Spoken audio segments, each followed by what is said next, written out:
this is actually part of the managing sleep disorders session or seminar.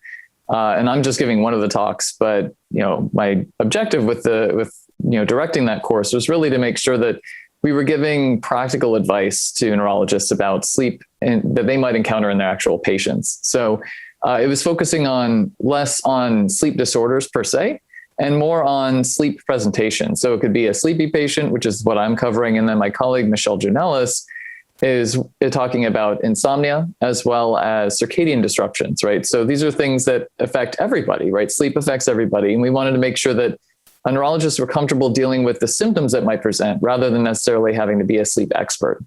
And so that's really where I framed my session, really based on a topic that is near and dear to my heart and actually is a Neurobite, which are these little quick take videos from the American Academy of Neurology to make sure that people are aware of like the latest and greatest. And the Neurobite that I did was talking about how do you address sleep? How do you approach sleep, right? If you're not asking about it, you won't know how to address it. And so that really built off this framework from a luminary in the sleep medicine field, Dan Bicey over at University of Pittsburgh, called the Are You Sated paradigm. And really, it's just a way and a mnemonic to think about sleep. And then I want to dive in when people are not having good sleep. And that could be because of their primary neurologic illness as an underlying cause, or could be a factor of like, well, they're not getting adequate sleep because it's impacting, and in a way that can actually impact their neurologic illness or their neurologic health.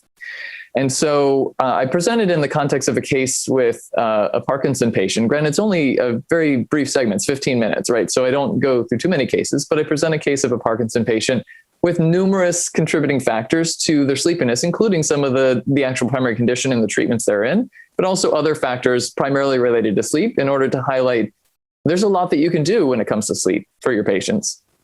And then I go through generally like the pillars of sleep, drawing on this Are You Sated paradigm, things like routine and consistency of that routine and where you place your schedule in the 24-hour day relative to your intrinsic biorhythms, duration and adequacy of sleep. So, you can be, your duration is personal, but the way you can estimate adequacy is whether or not it's matching the opportunity you've given yourself. So basically what we call sleep efficiency.